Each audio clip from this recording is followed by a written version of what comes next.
ක්‍රියානුතුරක් නිසා සිදුණු වියෝවකින් මේ වෙද්දී බුකියම සංවේදී වෙලා තිබෙනවා. හබරණ ත්‍රිකුණාමලය ප්‍රධාන මාර්ගයේ 120 කිලෝමීටර් කණුවසල ගල්වංගුව ප්‍රදේශයේදී යතුරුපැදියක් ලොරියක් ගැටීමෙන් සිදුවුණු අනතුරකින් යතුරුපැදිකරු ජීවිතක්ෂයට පත්ව තිබෙනවා. හබරණ පොලිසිය සඳහන් කළේ මෙම අනතුර අදාළියම සිදු වී ඇති බවයි. අනතුරින් මෙලෙස ජීවිතක්ෂයට පත්ව ඇත්තේ 34 හැවිරිදියේ පසු වුණු ප්‍රියාන් මලින්ද නම් ප්‍රකට ප්‍රාදේශීය මාධ්‍යවේදියෙකි. අනතුර සිදුව තිබුණේ ඔහු ඇහැලියගොඩ සිට කන්තලේ දක්වා යතුරුපැදියෙන් ගමන් කරමින් සිටියදී. අනතුරින් පසු ලොරි රථය එම ස්ථානයෙන් පලා ගොස් තිබෙනවා. කෙසේ නමුත් එම වාහනයට ඇතැයි සැලකෙන කොටස් කිහිපයක් අනතුරුණු ස්ථානයේ තිබී හමු වී ඇති අතර හබරණ පොලිසිය සඳහන් කළේ ඒ ඔස්සේ ඉදිරි පොලිස් පරීක්ෂණ ක්‍රියාත්මක කරන බවයි. ජීවිතක්ෂයටපත් ප්‍රියාන් මලින්ද රූපවාහිනී සහ ලේක් හවුස් යන ආයතන දෙකෙහිම ප්‍රාදේශීය වාර්තාකරුවෙකු ලෙස සේවය කර තිබෙනවා. එමෙන්ම ඔහු වනජීවී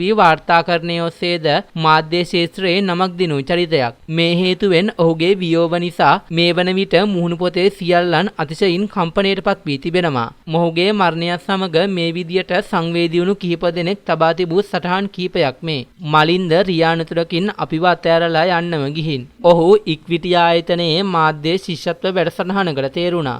LGBTIQ ප්‍රජාවගේ අයිතිවාසිකම් සම්බන්ධව ඔහු විසින් නිර්මාණය කරපු කෙටි චිත්‍රපටය මේ මාස 31 වෙනිදා එළිදක්වන්න නියමිතව තිබුණා. ඔහු දක්ෂ මාධ්‍යවේදියෙක්. පරිසරයට ආදරය කරපු වනජීවීන්ගේ අයිතිවාසිකම් වෙනුවෙන් අභියෝග බාරගෙන වැඩ කරපු කෙනෙක්. කැලෑ ඇතුලේ දවස් ගණන් ඉඳගෙන අලි සංගණනය කරපු කෙනෙක්. ඒ හැමදේටම වඩා මනෝච්චයි කියලා නිහතමානීව කතා කරපු කෙනෙක්. උඹේ ප්‍රජාව වෙනුවෙන් දෙන්න පුළුවන් හැම සප් එකක්ම දෙනවාය කියපු එකෙක්. හොඳ මිනිස්සු ඉක්මනින්ම යනවා. මේ රියානුතුරු නම් දැන් සාපයක්ම වෙලා. ඔහුව හප්පලා මැරෙන්න දාලා ගියේ උන්ට ස්වභාව ධර්මයෙන් දඬුවම් ලබා දේවි. මලින්ද ඔබට සුබ ගමන්. මලින්දගේ ආදරණීය භාර්යාවට සහ දරුවන්ට ශෝකය පළ කරනවා. යනුවෙන් ඔහු සටහන් තබා තිබෙනවා. මේ ගැන ඔබගේ අදහසත් පහතින් කමෙන්ට් කරන් යන්නත් අමතක කරන්න එපා.